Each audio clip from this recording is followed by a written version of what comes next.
السلام عليكم ورحمة الله تعالى وبركاته. مرحبا بكم أعزائي المتابعين في فيديو جديد وحلقة جديدة على قناتنا. وهذا الفيديو سوف نختص فيها بالخصوص حول مباراة المنتخب التونسي ضد نظيره الأسترالي، ومباراة المنتخب السعودي ضد نظيره البولندي. الآن نبدأ بمباراة منتخب تونس. مباراة منتخب تونس كانت مباراة قوية جدا ضد خصم الذي اعتبره الجميع لقمة سائغة لمنتخب تونس، ولكن في النهاية المنتخب الأسترالي يفوز ضد تونس. تونس قدم كل شيء، ولكن تونس يبقى نقصها الهجومي ونقص التسجيل في الأهداف هو السبب الوحيد في عدم فوز تونس، سواء في المباراة الأولى ضد الدنمارك أو المباراة الثانية ضد منتخب أستراليا.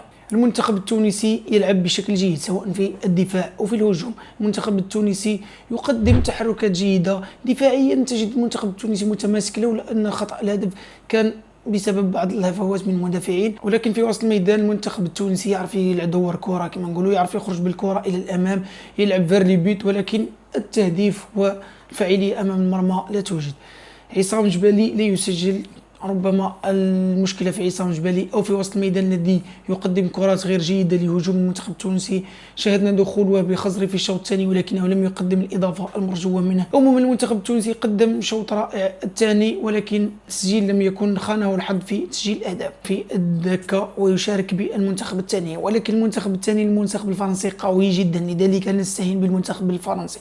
المنتخب التونسي لديه بعض الحظوظ في التأهل، وهو أن يفوز ضد المنتخب الفرنسي، ومباراة أستراليا والدنمارك تنتهي بالتعادل، ولكن شرط أن يفوز المنتخب التونسي بفارق أهداف 2 أو 3 ضد فرنسا ربما، وذلك من أجل العودة لمباريات مباشرة.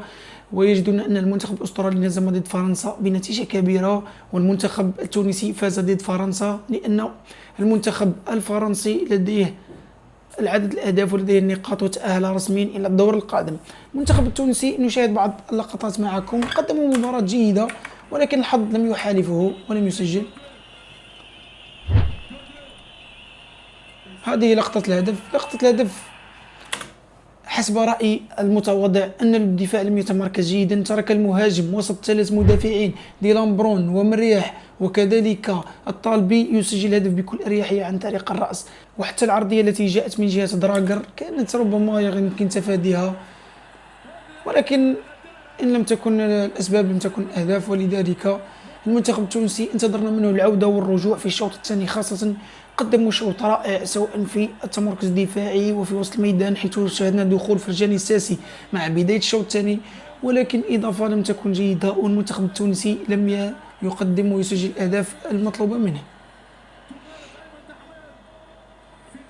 هذه فرحة المنتخب الأسترالي بالهدف. هنا عصام جبالي يراوغ الدفاع ويقدم كرة دراجر، يعود أن يعود بالكرة سواء لزميله أو يقوم بكروشي للمدافع ويسجل هدف. المدافع ينقذها والمنتخب التونسي لم يسجل هدف.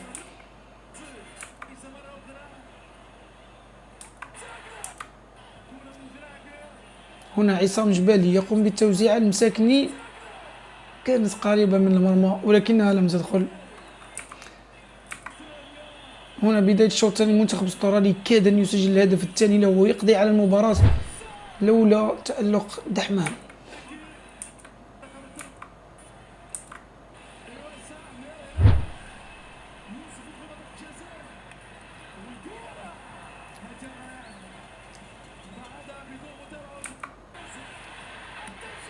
هنا تصويبة في الدقيقة 71 من المساكني، ولكن الحارس ماتيو ريان يتصدى ببراعة.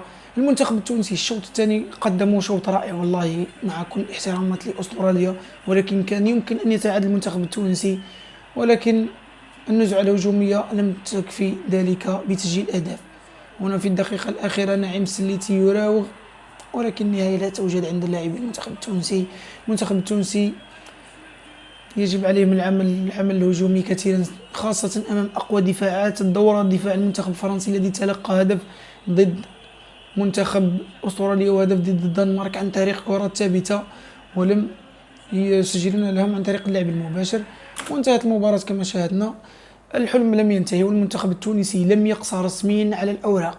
المنتخب التونسي يبقى له بعض الحظوظ من أجل التأهل، لذلك لا نقصي تونس، وإن شاء الله يعودون في المباراة ويقدمون مباراة كبيرة ضد منتخب فرنسي والفوز، ولما لا التأهل إن كان موجود، وإن لم يتأهلوا خيرها في غيرها. ويكون المنتخب التونسي قد استفاد من تجربة وربما تكون جيدة، خصوصا أن المونديال قطر مونديال عالمي، مونديال كبير، مونديال شرف وجوه العرب كثيرا. المنتخب القطري أيضا ودع البطولة بعد هزيمتين في المباراة الأولى ضد الأكوادور والمباراة الثانية ضد المنتخب السنغالي.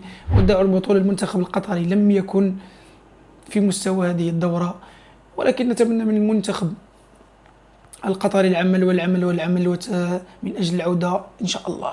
لا تنسوا الاشتراك في القناة وتفعيل الجرس من أجل التواصل بكل ما هو جديد القناة. شكرا على مواصلة فيديوهاتنا ودعمنا، والذي يصل معنا إلى هذه الدقيقة لا ينسى ترك تعليق لنا ويضع لنا رأيه في المنتخبات العربية، وما هي المنتخبات التي يعتقد أنها ستواصل المشوار إلى الدور الثاني، أو المنتخبات التي ستقصى رسميا ولا تكون في الدور القادم. شكرا، نلتقي في حلقة قادمة.